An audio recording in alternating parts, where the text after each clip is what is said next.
بالآخر میں نے شام سے کچھ پہلے اسلحہ تیار کیا اور ریاست علی کے ہمراہ گاؤں سے باہر نکل گیا۔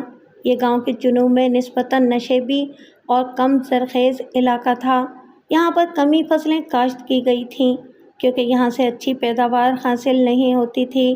کہیں کہیں ریتیلے ٹیلے تھے۔ یوں کہنا موزوں ہوگا کہ دور تک ویرانہ پھیلا ہوا تھا اور ایسی گہری خاموشی پھیلی ہوئی تھی کہ باقاعدہ ہول آتا تھا۔ جب اندھیرا کچھ گہرا ہو گیا تو یہ گہرا سکوت مجروح ہو گیا۔ مختلف سمتوں سے گیدڑوں کے چیخنے پکارنے کی مخصوص آوازیں ابھرنے لگیں۔ ریاست علی نے بتایا، معین صاحب، یہاں آبادی کم ہے، دیہاتوں کے درمیان فاصلے زیادہ ہیں، ویرانے بہت زیادہ پھیلے ہوئے ہیں۔ یہی وجہ ہے کہ یہاں گیدڑ بہت زیادہ تعداد میں پائے جاتے ہیں۔ ان کی تعداد اتنی زیادہ ہے کہ اب تو ان کا خاتمہ بھی تقریباً ناممکن ہے۔ گیدڑ گاؤں میں داخل نہیں ہوتے کیونکہ یہاں تقریباً سب نے کتے پال رکھے ہیں۔ گیدڑ اور کتے کا آپس میں بیر ہوتا ہے۔ ہر ہفتے ایک دو گیدڑ مارے جاتے ہیں، لیکن پھر بھی ان کی تعداد بہت تیزی سے بڑھ رہی ہے۔ ہم سبھی گیدڑوں کے مارنے کا ارادہ بھی نہیں رکھتے ہیں ریاست علی، میں نے کہا۔ تمام گیدڑ آدم خور نہیں ہوتے۔ امید ہے کہ ہم نے اسی قول کا خاتمہ کر دیا تو یہ سلسلہ رک جائے گا۔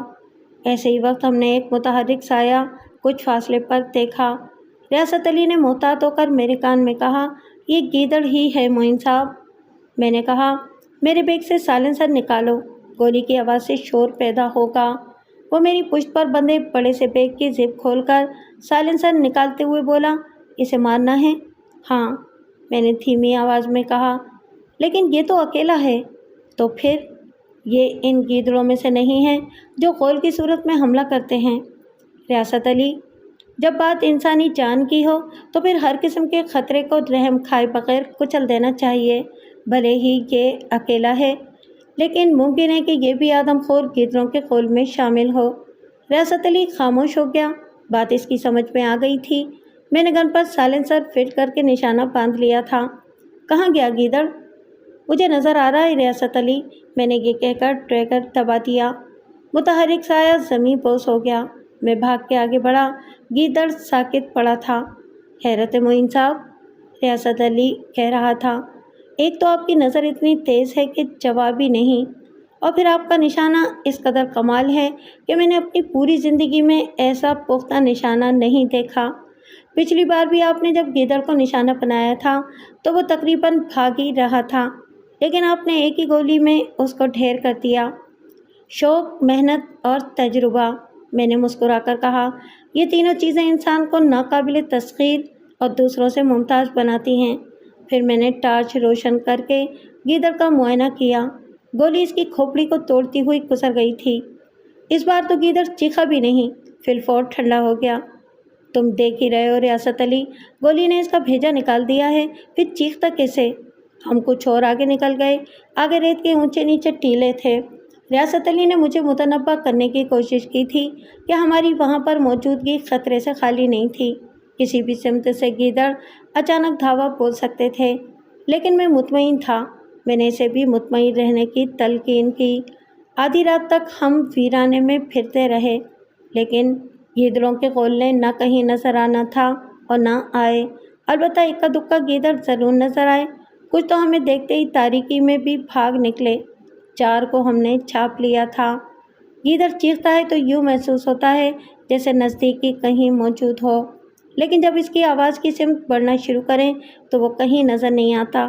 لہٰذا ہم نے آوازوں کے تعاقب سے گریز کیا اور یوں ہی ٹہلتے رہے۔ ایک جگہ ریت کے ٹیلوں کے پاس اژدھے کی پھنکاروں نے ہمیں روک لیا۔ ریاست علی نے خوف زدہ ہو کر کلہاڑی سونت لی اور سادگی سے بولا، ہمارے پاس تو ڈانگ بھی نہیں ہے۔ ڈانگ کی ضرورت نہیں ہے، میں نے کہا، اور پھر اژدھے کا نشانہ باندھنے لگا۔ ویرانے میں خاصی چاندنی پھیل چکی تھی۔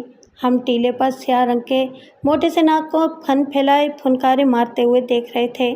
ریاست علی بولا، ناگ چاندنی میں مست ہو رہا ہے، ابھی اس کی مستی نکالتے ہیں۔ میں نے ہلکے پھلکے انداز میں بدستور نشانہ باندھنے کی کوشش کرتے ہوئے کہا، لیکن فاصلہ زیادہ تھا، نشانہ باندھنے میں دقت ہو رہی تھی۔ آؤ ریاست علی، ذرا اس کے نزدیک چلتے ہیں۔ توبہ کریں معین صاحب، وہ کالا ناگ ہے، شاید آپ کو اندازہ نہیں ہے کہ وہ کتنا خطرناک ہے۔ اسی ناگ کے بارے میں کہتے ہیں کہ اس کا ڈسا پانی بھی نہیں مانگتا۔ ویسے بھی بابا جی کہتے تھے کہ سانپ کو بلا وجہ نہیں مارنا چاہیے۔ اگر وہ آپ کو کچھ نہیں کہہ رہا تو آپ بھی اسے کچھ نہ کہیں۔ میں نے کہا نا، جو مخلوق انسان کے لیے خطرہ ہو اسے مارنے میں کوئی ممانعت نہیں۔ یہ ناگ کبھی نہ کبھی کسی نہ کسی کو تو ڈسے گا۔ پھر تو اس جیسے ان گنت سانپ یہاں پر موجود ہیں، لیکن اس وقت ہمارے سامنے صرف یہ آیا ہے۔ میں نے مسکرا کر کہا، اور اسے ہم نہیں چھوڑیں گے۔ تم یوں کرو، میرے ساتھ آؤ، تھوڑا اس کے نزدیک چلتے ہیں۔ وہ مرتا کیا نہ کرتا کہ مستاق نیم دلی سے بولا، آپ کہتے ہیں تو چلا چلتا ہوں۔ میں نے کہا، بے فکر رہو، میری زندگی کا ایک بڑا حصہ ایسی ہی جگہوں پر گزرا ہے اور میں نے ایسے بے شمار سانپ بہت دیکھے ہیں۔ جب ہم کافی نزدیک چلے گئے تو میں نے کہا کہ اب یہاں سے کوئی روڑا وغیرہ ڈھونڈو، چاندنی راتیں مل ہی جائے گا۔ ریاست علی نے ادھر ادھر گھوم پھر کے دیکھا اور پھر مٹی کا ایک درمیانی سائز کا گولا ڈھونڈ لایا۔ یہی ملا ہے جی، چلو اب اسے ناک کو مارو۔ معین صاحب، حد ہے، وہ غصے میں آ گیا تو اڑتا ہوا ہماری طرف آئے گا۔ یار، تم مجھ پر بھروسہ کر سکتے ہو۔ اس پر وہ بے بس ہو گیا۔ اس نے ہچکچاہٹ کے ساتھ مٹی کا گولا ناک کی طرف پھینکا جو ناک کو جا کر لگا۔ ناک کی پھنکاروں میں چند لمحوں کے لیے جوش سا پیدا ہوا، مگر جلد ہی وہ پہلی حالت میں آ گیا۔ ناک واقعی چاندنی میں مست ہو چکا ہے معین صاحب۔ ٹھیک کہتے ہو۔ ناک واقعتاً خوفناک لگ رہا تھا۔ کوئی کمزور دل کا بندہ اس کو دیکھ کر دہشت زدہ ہو سکتا تھا۔ ریاست علی کی حالت میرے سامنے تھی۔ بہرحال میں نے نشانہ باندھا۔ پہلی گولی چلی، پھر دوسری، پھر تیسری، اور ناک لملیٹ ہو گیا۔ اس کے بعد ہم نے ایک اور گدڑ شکار کیا۔ صبح مسجد میں اذان گونجی تو ہم گاؤں پہنچے۔ گاؤں پہنچتے ہی یہ روح فرسا خبر ملی کہ گیدڑوں نے حاجت کے لیے اپنی ماں اور بڑے بھائی کے ساتھ کھیتوں میں جانے والی 13 سالہ بچی پر حملہ کر کے شدید زخمی کر دیا تھا۔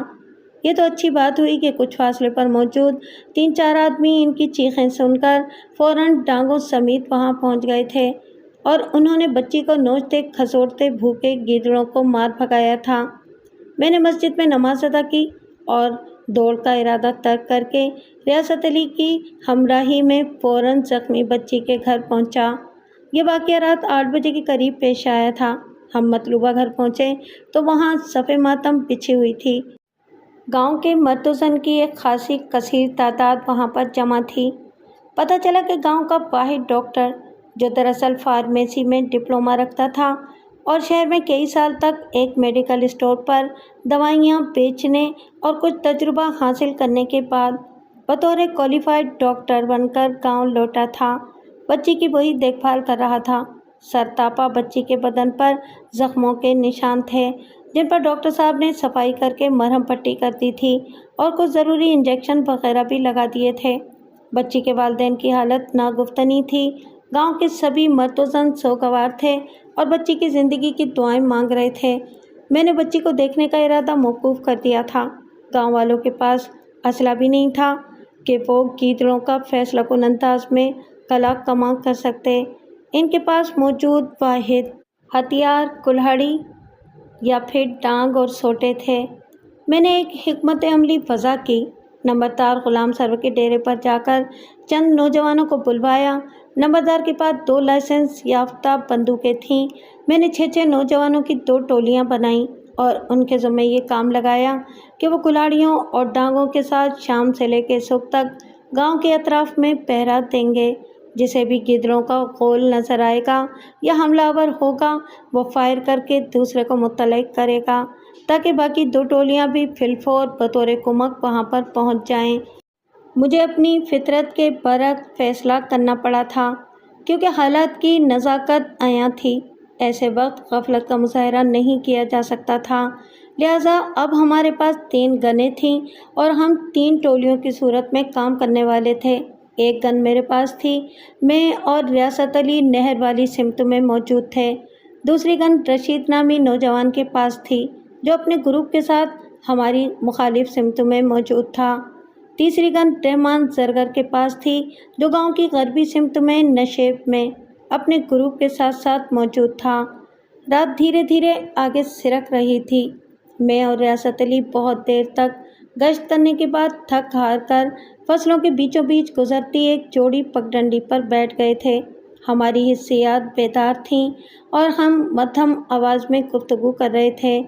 چاندنی نے رات کو اپنے حصار میں لے لیا تھا اور ہم گیدڑوں کو خاصے فاصلے سے بھی دیکھ سکتے تھے۔ کچھ وقت وہاں بیٹھے ہوئے گزرا تھا کہ اچانک فائر کی آواز نے خاموشی میں ڈوبی رات کا سینہ شک کر ڈالا۔ ہم دونوں جیسے خودکار انداز میں ایک جھٹکے سے اٹھ بیٹھے۔ معین صاحب، فائر کہیں قریب سے ہی ہوا ہے، ریاست علی نے کہا۔ ہاں، میں نے تائید کی، چلو چلتے ہیں۔ ہم نے اندھا دھند فائر والی سمت میں دوڑ لگا دی۔ اسی دوران میں 3 فائر یکے بعد دیگرے گونجے اور رات کا سکوت تھرا اٹھا۔ 3 سے 4 منٹ میں ہم مطلوبہ جگہ پر پہنچ چکے تھے۔ 6 نوجوانوں نے گھیرا ڈالا ہوا تھا اور گھیرے میں کوئی 2 درجن گیدڑ موجود تھے۔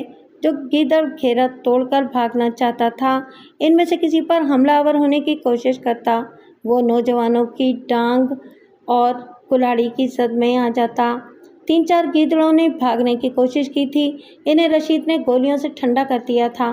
میں نے اس سے پہلے بہت سارے درندوں کا شکار کیا تھا، لیکن گیدڑ جیسی بظاہر ڈرپوک اور بے ضرر مخلوق سے پہلی مرتبہ واسطہ پڑا تھا، اور جس طرح وہ گیدڑ نوجوانوں کے حصار میں ڈرے سہمے موجود تھے، مجھے یہ دیکھ کے یقین ہی نہیں آ رہا تھا کہ وہ آدم خور گیدڑ تھے اور انہوں نے گاؤں کے 3 افراد کو موت کے گھاٹ اتار دیا تھا۔ رشید، میں نے نزدیک پہنچ کر کہا، گن سیدھی کر لو، میں 3 کہوں گا اور ہم ان گیدڑوں پر گولیوں کی بوچھاڑ کر دیں گے۔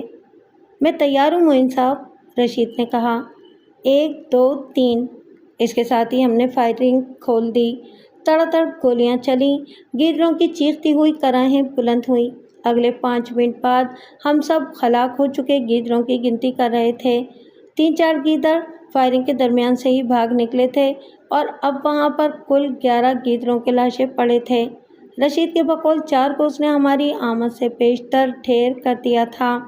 کچھ دیر کے بعد رحمان زرگر بھی اپنی ٹیم کے ساتھ پہنچ گیا تھا، اگرچہ اسے ایکشن کا موقع نہیں مل سکا تھا۔ اگلے 2 دن تک مجھے زبردستی تقریباً یرغمال بنا کر گاؤں میں رکھا گیا۔ سب لوگ میرے بہت شکر گزار تھے۔ جہاں ٹولیوں کی صورت میں 2 دن تک اس مقام پر جاتے رہے تھے جہاں مردہ گیدڑ پڑے ہوئے تھے، وہ وہاں جا کر اپنے دل کو تسلی دینا چاہتے تھے کہ اب انہیں کوئی خطرہ نہیں تھا۔ ریاض نمبردار غلام سرور کا سالہ تھا اور شہر میں بطور اسٹینوگرافر ملازمت کر رہا تھا۔ اس کے ساتھ میری دوستی تھی اور اسی کی وجہ سے میں اس گاؤں میں آیا تھا۔